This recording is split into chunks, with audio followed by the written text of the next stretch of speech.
Welcome to our family webinar for this evening. I appreciate those of you joining us tonight with all sorts of things going on and maybe fun things for you to be watching on TV otherwise, but I appreciate that you're joining us today. If you haven't had a chance to rename yourself, go ahead and click the participants tab at the bottom of the screen. You'll see your name on the right-hand side pop up. Right click for more, and then you'll see rename. And if you could name yourself or the multiple people, sometimes we have families joined together in the screen, and then your student's name in parentheses. That'll help us make sure that everybody gets checked in and we keep our call secure today. So thank you all for joining us. My name is Christiana Moen, the Director for New Student and Family Programs. I'm excited to have you all join us today as we support students in preparing for spring class enrollment. And we have 5 of our academic advisors joining us here this evening to support you in understanding and navigating our systems. Before we jump into that, I'd like to do a few different Zoom logistics. So we just went through how to rename yourself.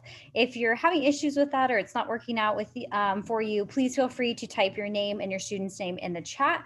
You can send it to me privately if you would like as well, so that I can make sure I get you checked in. The chat feature is available to you if you have questions throughout, or if you have technical issues and you need some support, feel free to write those in the chat. On the bottom of the screen, when you see the participants section, if you click on the participants area, you do have the ability to click yes and no if, for example, the presenters ask you a question and do a poll. Or you are also able to raise your hand.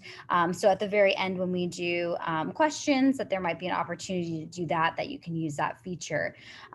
Additionally, on the bottom, you have reactions. So if you wanted to applaud or thumbs up or share any sort of appreciation, you are welcome to do so.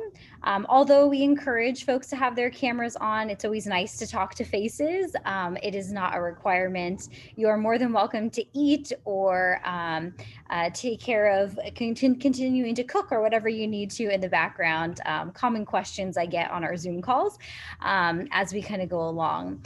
Again, if you have questions, please feel free to put them in the chat. But with this, I'm going to go ahead and welcome our academic advising team and kick off with our Director for Academic Advising, David McMartin. So let's give him a warm welcome to my round of applause, my virtual applause for you. It's so amazing. I feel so welcome.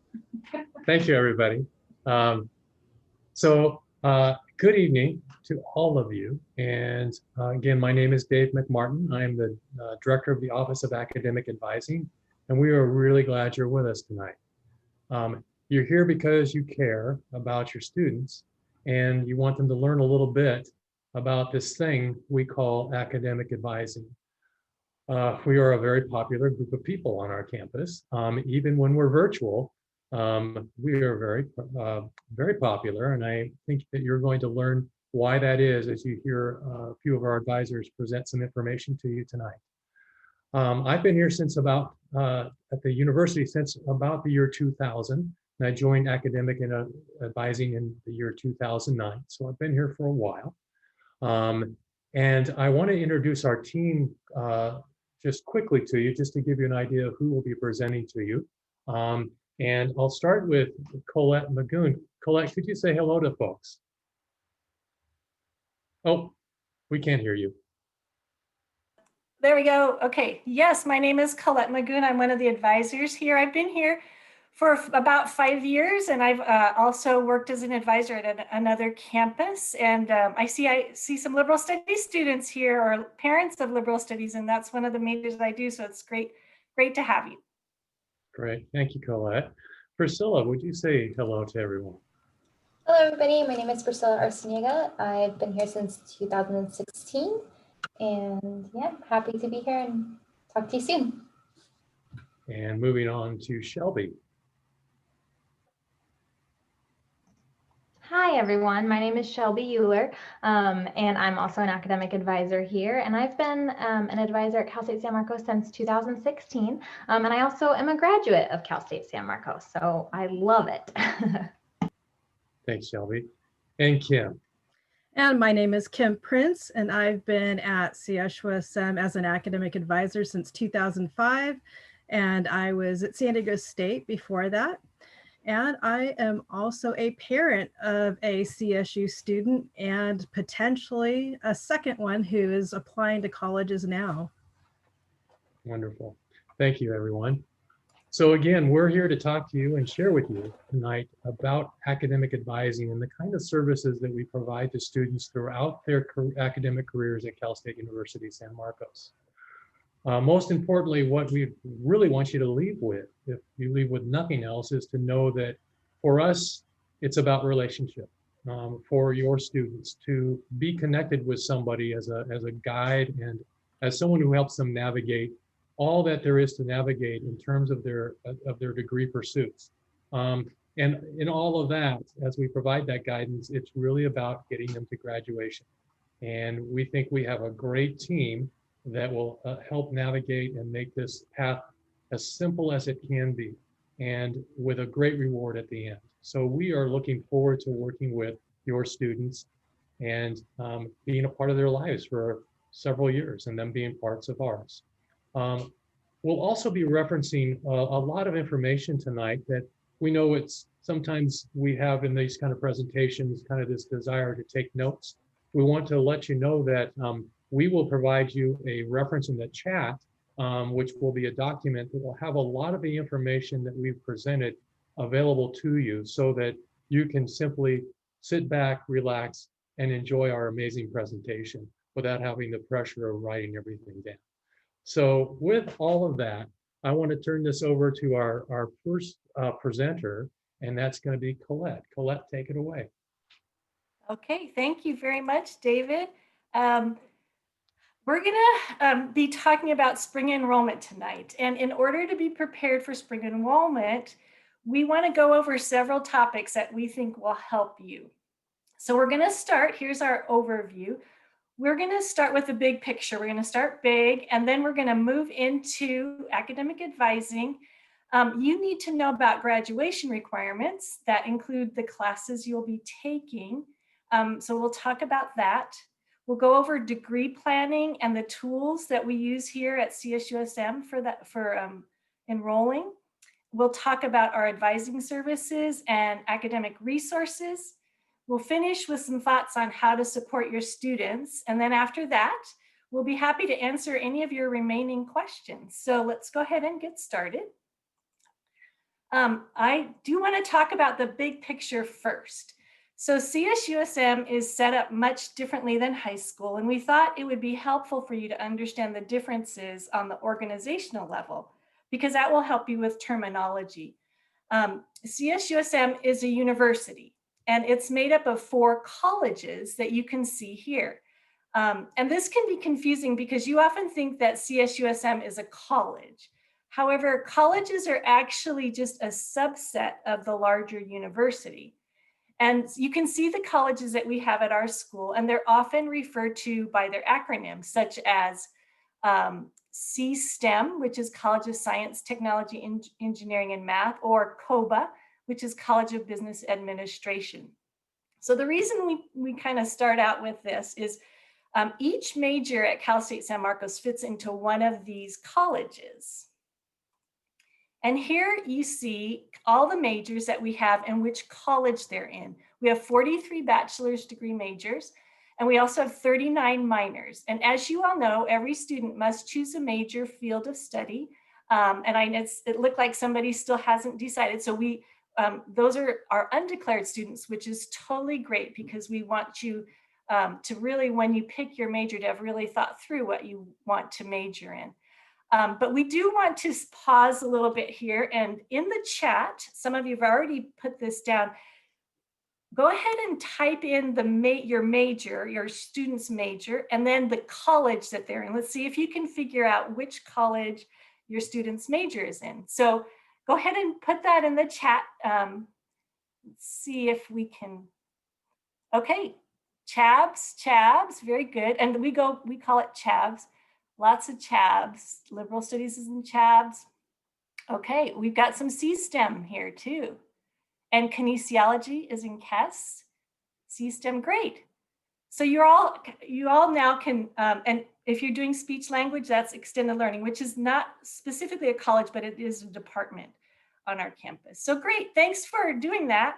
That way you now know what college your student is in. So just so you know, just a little bit more about majors and minors. Minors are optional. So minors are a different field of study than your major, and it consists of a smaller set of requirements than a major has. And also a question we get a lot is it possible for my student to change majors if they find they're interested in a different field of study? So they can do that. It is definitely possible for that. However, some majors are impacted. And that means that there are more students interested in the major than space available. So impacted majors generally have a different set of requirements that must be met before a student can change into that major. So if a student wants to change into an impacted major, they really need to meet with their advisor to determine if that's going to be a possibility for them. And right now too, the PDF resource that David talked about earlier, there is a link on that that's called "What Can I Do with This Major?" And it takes you to a website that will itemize different majors, and you can click on the major and see what career fields and jobs are associated with those majors. Because a lot of times parents want to know, well, what can my daughter do with anthropology? My daughter was an anthropology major. And so this is a great resource that you can use for figuring some of that out, or at least looking through that. So next, after just talking about the big picture in the organizational aspect, I wanted to talk a little bit about the people at Cal State San Marcos. All the people at our school that surround your students are working together with the same goal. And David said this at the beginning. We want your student to be able to earn a bachelor's degree so that they can have a successful future. And so the faculty are the people who instruct classes, which you're all familiar with. They're the teachers. And then there's the other category called staff. And staff are those that assist in all the support services that are necessary to reach that goal. Staff include people like career counselors, admissions, financial aid counselors, family program directors like Christiana. And if any of you are in a specialized population like PASO, this is where your counselor fits into this staff category. Now, advisors that work with your students specifically on their academic progress are both part of the faculty and the staff. So we have two different advising people on campus. And I'm going to turn it over to Shelby to talk more about that. Perfect, thanks.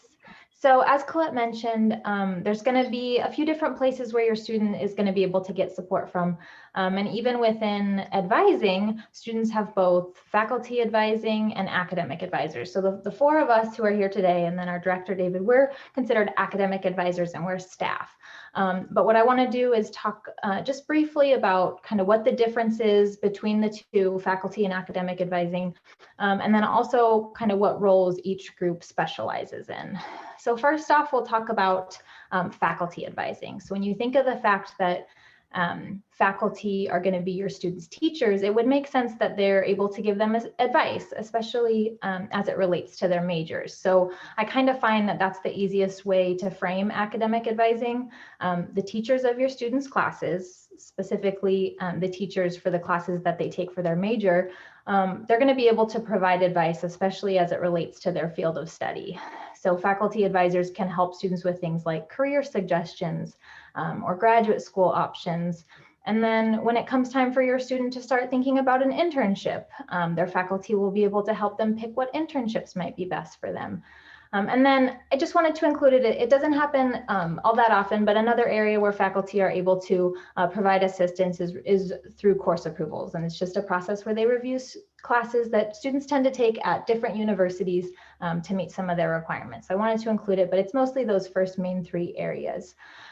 Faculty are really going to be the experts in their field of study. So just as an example, from those of you who maybe put a major in the chat, I think I saw communication as one of them. So if your student is a communication major, they'll really want to talk to their communications faculty if they have questions like, What are my career options as a sociology student? Or what might be some good internships to take? Or what are good graduate programs to look at as they relate to my career goals? So that's what faculty advising really is going to look like overall. So next, we have staff academic advisors, and that's what we are. And here's a great picture of our whole team.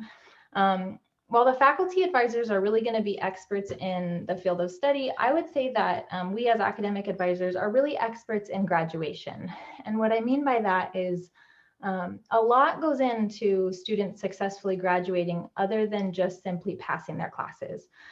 Some of the things that your students might have questions about that we as academic advisors are here to help with are things like how close they might be to graduation, or if they're wanting help tracking their own progress. If they want to know which classes to take and which order to take them in to be able to graduate in the time frame they want. We have a lot of students coming to us saying, I want to graduate in 4 or 5 or 6 years. How do I do that? And that's something that we can help with.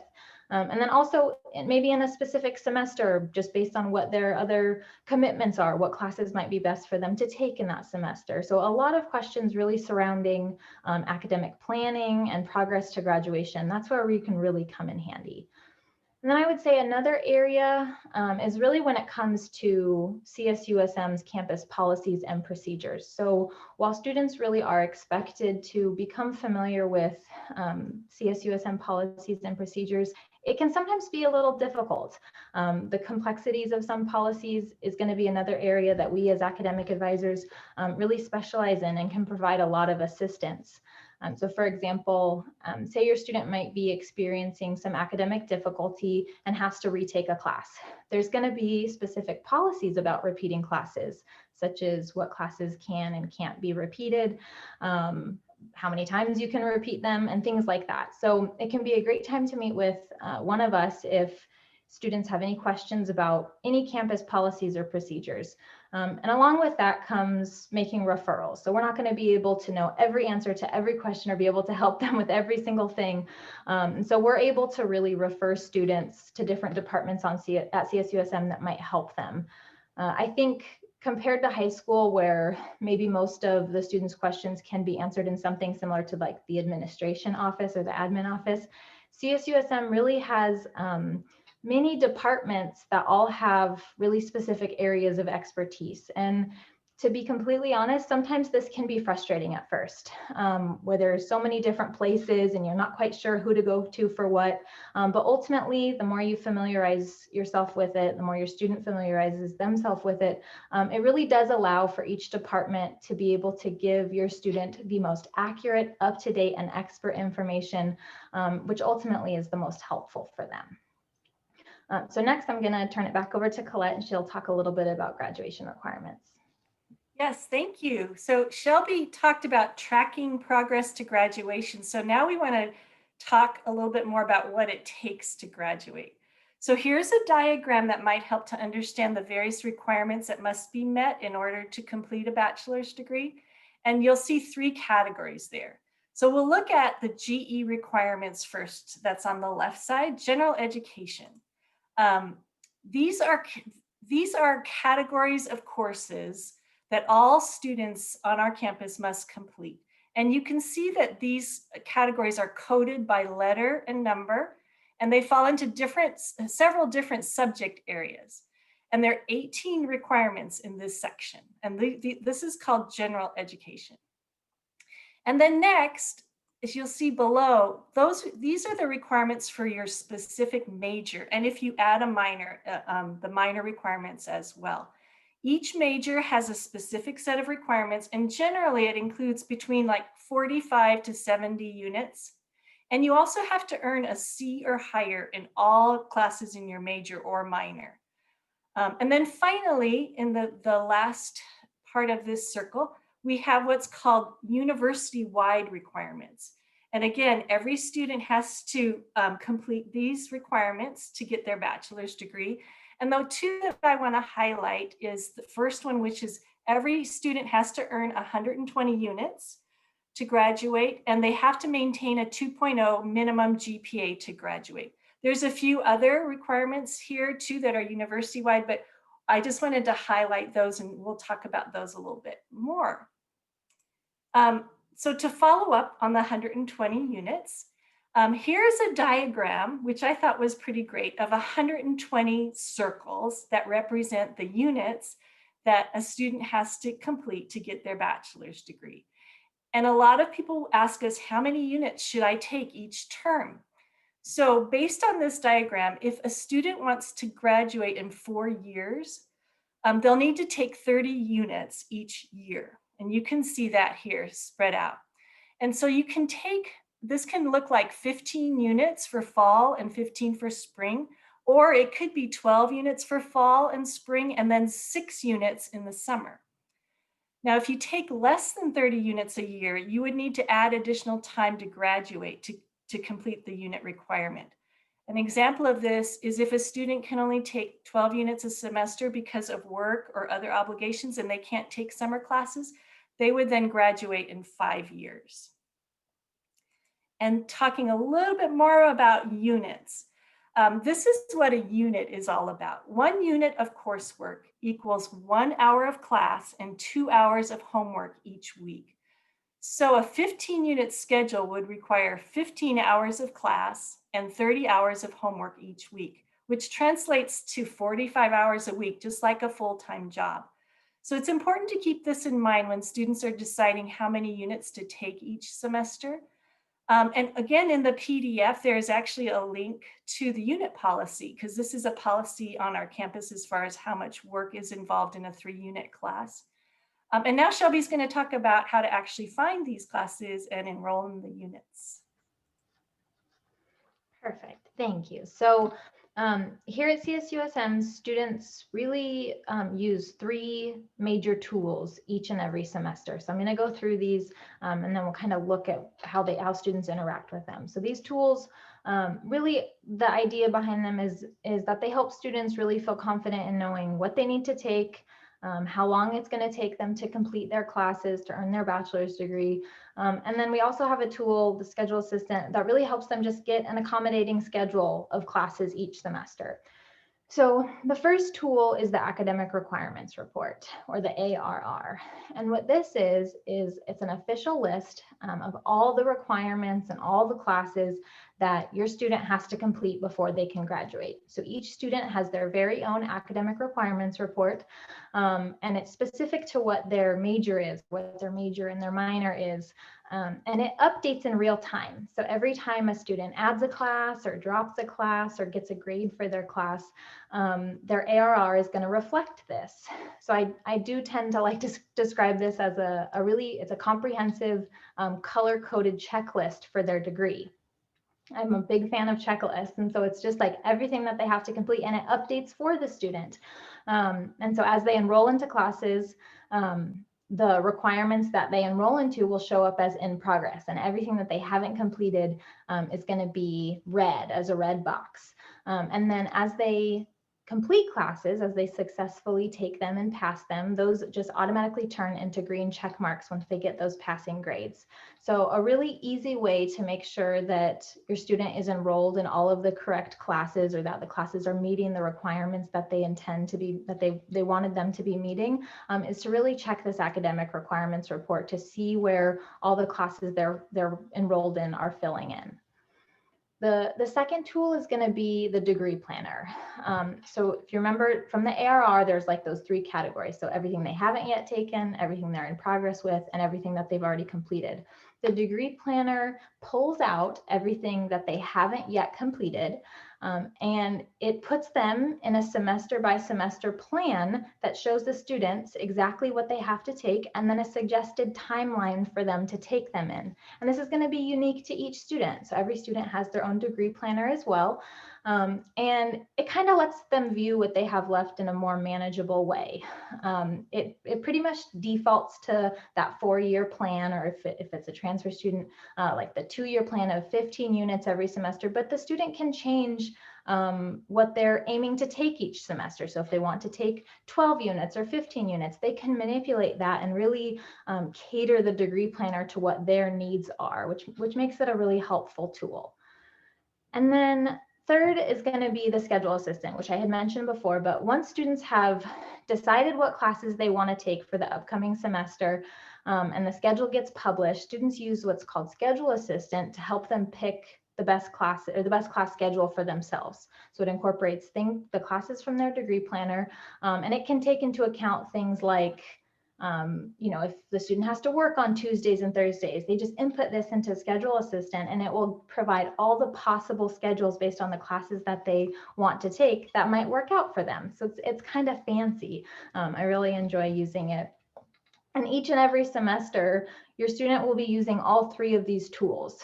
So it can be kind of a lot at the beginning. Just to navigating one new tool is hard. So kind of throwing three at them can be a lot, but because they use them every single semester, they become familiar with them really, really quickly. And so it just gets easier and easier. And if students ever have any questions or something is looking funny, they definitely can reach out to us because we certainly specialize in these tools for sure. So these are the three tools. And next I want to talk a little bit about the next natural question, which is when do students pick their classes, or what does that actually look like? So the university has a process that we like to call Degree, Set, Go. It's a three-step process where every single semester the student really engages in this. They first let the university know how many units they intend to take for the following semester. And then once the schedule is published, they go in and pick their classes. That's where they use that schedule assistant and degree planner to some extent. And then go is going to be that very last step where once it's the student's specific day and time where they're able to enroll into classes, they enroll into them. So we have a short video that's available on the website. It's one of the links on the page. So we're just going to watch it real quick, but you'll be able to watch it again later. Cougars, today we explain CSUSM's three-step enrollment process called Degree, Set, Go. Step 1 is Degree. By the second week of school, you will receive an email asking you to update your degree planner with the number of units and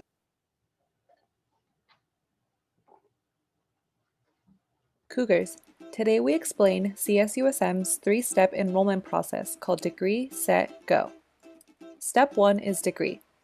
By the second week of school, you will receive an email asking you to update your degree planner with the number of units and requirements that you plan on taking next semester. The degree planner automatically defaults to 15 units every semester in order to follow a 4-year plan. If you are satisfied with the recommended plan, you do not need to make any adjustments at this time. However, if you plan on taking more or less units and requirements than is recommended, you can make that change by clicking the green Edit Preferences button. Why is this important? As mentioned earlier, Step 1 is used by the university in order to plan for the next semester and know the amount of requirements to offer next. Step 2 is Set. Later in the semester, another email will be sent which includes your enrollment appointment and a notification indicating that the new class schedule is now live. An enrollment appointment is not an actual appointment that you need to attend. Rather, it is a specific date and time of when you can begin enrolling into your classes. During Step 2, you will need to return to your degree planner and select classes for every requirement suggested using the blue select lines. Once class selections are made in your degree planner for the upcoming semester, you will use the Schedule Assistant to generate schedules until you find the schedule that works best for you. Then, import your selected schedule to the shopping cart in your Student Center. You can continue to monitor class availability until the date of your enrollment appointment, in case any of your desired classes fill up. Loading your shopping cart with your selected classes does not guarantee enrollment for these classes. Therefore, once your shopping cart is loaded, you will move on to Step 3. Step 3 is Go. On the date and time of your enrollment appointment, you will finally be able to enroll into your classes. To do so, open your shopping cart, click the Proceed to Step 2 of 3 button, and click the Finish Enrolling button. It will then be indicated if you were 1. Successfully enrolled into your classes, 2. If you were added to the waitlist, or 3. If you encountered an error preventing you from enrolling you into a class. If you experience any errors, feel free to review this video in case there was a step missed. And also, feel free to reach us through our webpage where we offer various academic advising services. We wish you the best of luck with your enrollment, and as always, we are happy to help.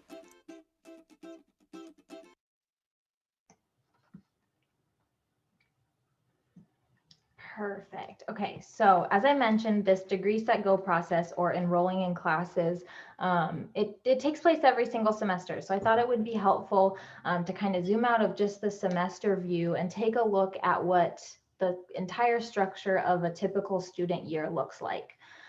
So to start out, since a lot of you might be family to students who are just starting off this year, it makes sense for us to kind of talk about where they started over summer. So new students who are attending the university usually get their chance to register for the fall semester around May, June through September. So it's likely what your student did this time around. And that really was arranging their fall schedules. So fall is going to be the semester that we're in right now. And then they start their fall semester, which is going to be over here on the other side of the slide.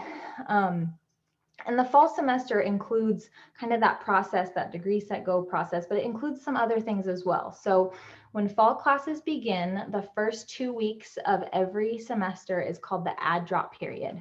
And it's called this because it's when students are still able to continue modifying their class schedule, so they can add classes and drop classes throughout this period of time without any penalties at all. This is also going to be the point that lines up, as mentioned in that video, that students are putting in their degree planners the amount of units that they're wanting to take in the following semester. So just at the very beginning of one semester, they're having to look far ahead in the future to what the next semester is going to look like. So as I mentioned multiple times before, the more they do it, the more they become familiar with it. But it's kind of nice to have this view of everything that's kind of going on at the same time. And then sticking with that fall semester, starting mid-November, which we're coming up on, students begin enrolling into classes for the spring semester. And around this same time, students are given the opportunity to enroll in our winter intercession class. And what that is it's not required, but it's an opportunity for students to take one class or 4 units over winter break. So I want to reiterate, it's not required at all, but it's more so of an option that students have, similar to if they decide to take classes over summer. So after the fall semester, the spring term begins in January, and students just go through this whole process again. So the first 2 weeks of class is going to be that add drop period. Same time, they're letting the university know how many units they want to take in the fall semester. And when I say they're letting the university know, when students update their degree planners, the university pulls that information to help them build the class schedules for the following semester. So that's why it's so important to do it so early, because that's when the process is starting for the university.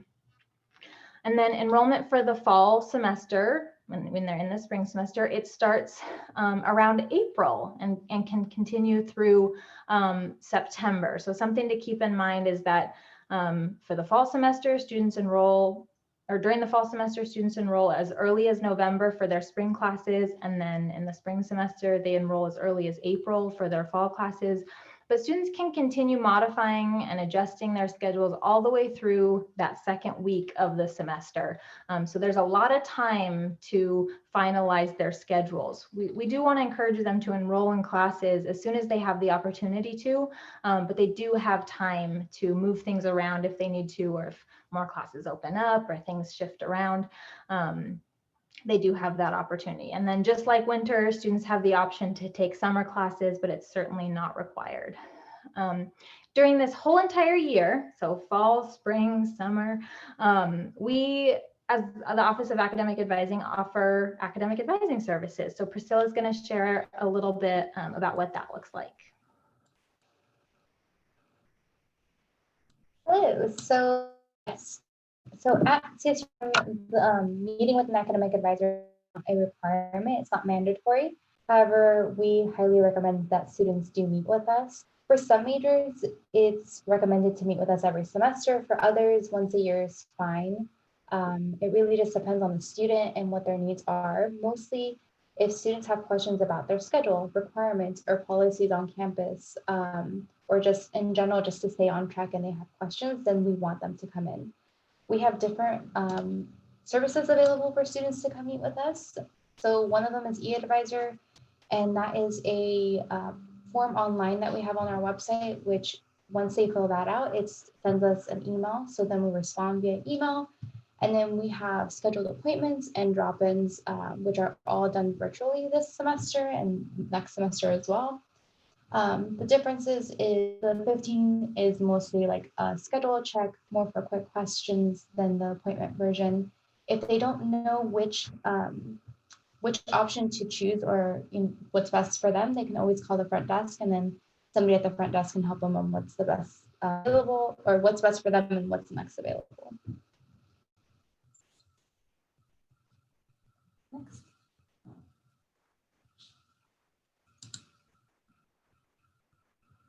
Oh, thanks. So really, college is a time that we want students to foster their independence. So we want to encourage students to come meet with their academic advisors in a one-on-one basis. So it's really an opportunity for their advisors to meet with the students and support their academic career.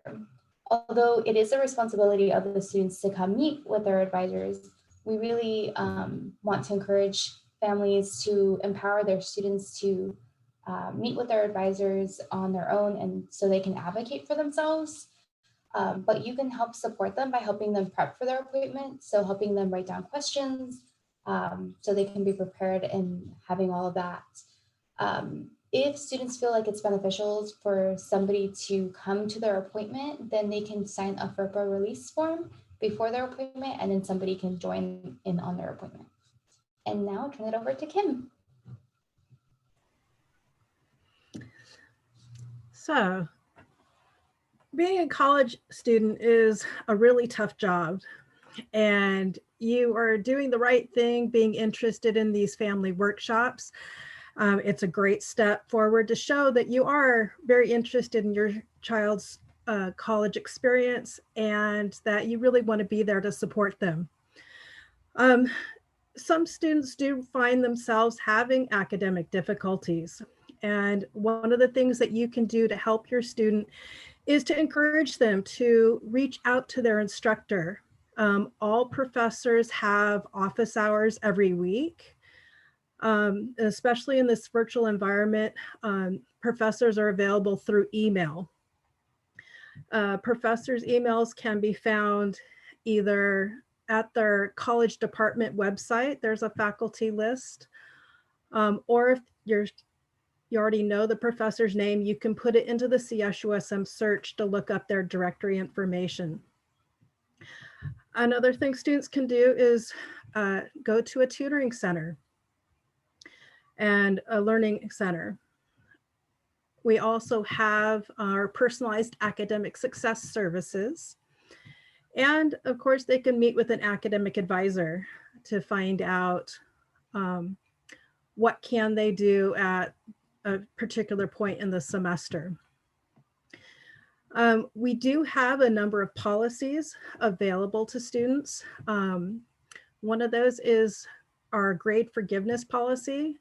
So if a student earns a C- or less at CSUSM, they can repeat that class at CSUSM for grade forgiveness. And this can be done with up to 16 units. If a student is having a great deal of difficulty and is wanting to seek withdrawal from one or more classes, we do have a withdrawal petition process. This is where that first 2 weeks of the semester becomes really important. Students can drop classes within that first 2 weeks without a record. They have 2 additional weeks in the 3rd and 4th week to drop, but then it does have a record, but it doesn't count in their GPA. But after that, if something happens, a death in the family, or I know a lot of students are struggling with the COVID-19, we do have the withdrawal petition process. And if your student needs help with that, definitely steer them towards academic advising. Sometimes students struggle through their classes and maybe don't earn the grades that you and them would hope they would get. And they may find themselves on academic probation. And this is when a student at the end of the semester, when official grades are posted, they fall below a 2.0 GPA. And a 2.0 GPA is a C basically a C average. As first year students, a 1.5 GPA, or actually anything below a 2.0 GPA is on probation. But if they find that they fall below a 1.5 GPA after their second, or after spending one semester on probation, they may find themselves academically disqualified. And this does mean kicked out of the university. But all is not lost. There are things your student can do to get reinstated to the university. All students would have out one semester where they would be encouraged to go to a community college to try and improve that they can do college work. But again, academic advising is here to help them through this process. So if I could have the next slide, please. So some of the other resources that students do have available is the Learning and Tutoring Centers. So if your child is struggling right now with math or science courses, they have the STEM Success Center. We have the Writing Center available for all writing assignments, not just in their GEW 101A or GEW 101B. And we also have the Academic Success Center, which is including our success coaches, as well as the personalized academic success services and our probation support services. A lot of classes that are, especially in the sciences, have supplemental instruction. So this can take various forms, from an extra class section that students register for to tutoring and group advising, or sorry, group tutoring in our learning and success centers. A little bit more about our personalized academic success services. Again, if they can sit down with your student and devise a personalized success plan. This does become particularly important with probation and disqualified students. But just like advising, they are referral specialists. So if your child does need extra help in a particular area, they can be referred to the right services. All right, so now I'm going to turn it over. Oh, one more thing about what you can do as a parent to help support your student is know where to find the dates for enrollment. So in the list of links that we provided in the PDF form that is in the chat are the links to a variety of information. One of those is our dates for enrollment, which the schedule for spring classes will be available on November 12th. And that's when your student will receive an email telling them that not only is their schedule of classes available, but that their registration appointment is viewable in their student center. So you can also encourage your student, again, every semester to look at their degree planner and their academic requirements report to plan for the next semester in that first 2 weeks, and then to decide what they need to register for when it comes time for registration. Know where to find the dates for drop-in and scheduled advising. So again, this is always listed on the Office of Academic Advising Services website. And we do have drop-ins and advising appointments throughout the year. And encourage your student to check their email.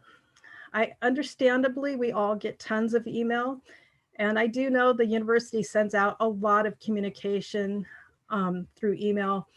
And in this virtual environment, it's basically all the communication is through email. So it stacks up, but encourage your student to at least give a cursory look at every university email that they receive, because it could be an important communication from advising or for enrollment services, or maybe their professor. And know that there are resources available for student success, that the whole university is there to support your student, and we want to make sure that they can be successful and get to the graduation finish line. So now I'd like to turn it over to our director, David McMartin. Thank you, everybody. And I like to make sure that our staff get just that same sense of how many emails students get by sending them a volume mountain amount of emails to them, just so they get the same sense of it all. So we live in that world as well, where there's a lot of communication coming at us all the time, and it's hard for us to keep up too. So we commiserate with students, but it is how we communicate a lot of our information, and we appreciate knowing that. We wish we didn't have to communicate so much, but there's just a lot to know and keep up with. Speaking of information, we've given you a lot of information tonight. As we begin to close tonight's presentation, I wanted to underscore again this amazing and ongoing resource your students have in our wonderful and talented academic advisors. They're very dedicated to this profession. This is what they love to do. And I think that comes across in our communications with our students. As also mentioned, one last reminder, but you also have an important role to play in helping to encourage this relationship. We know that some students are very shy and timid about entering into these relationships. And once they start, I think they will begin to start developing those relationships in a pattern that they will really appreciate throughout their academic career. And if you can help with that part, we really appreciate that. Again, allowing the students that time that it's going to take to be successful is an important step, because for every hour they're in class, we really estimate that it's going to be 2 hours of work outside. So they need that time. It's kind of like having a full-time job, being a student. Earning a university degree is hard work, and we're all a part of that team. And we appreciate that you're entrusting your students to us, and we are pledging to you our goal is to be very good at what we do and helping them navigate this and be at the finish line there for them with you. So with that, we've been using the chat feature all night long. We've been answering a lot of questions. I hope we're not missing anyone, but we wanted to leave a little bit of time open for some more questions and answers. And I think we're going to continue to use the chat unless Christiana or Tyler override that and have us do it a different way. But we're going to hang out here for a while, and we'll take direction from you, Christiana. If we're okay with the chat, we'll continue to do the chat, or if you want us to open it up in a different way, let us know. Yeah, I think it's fine to continue with the chat. I'm going to go ahead and stop our recording.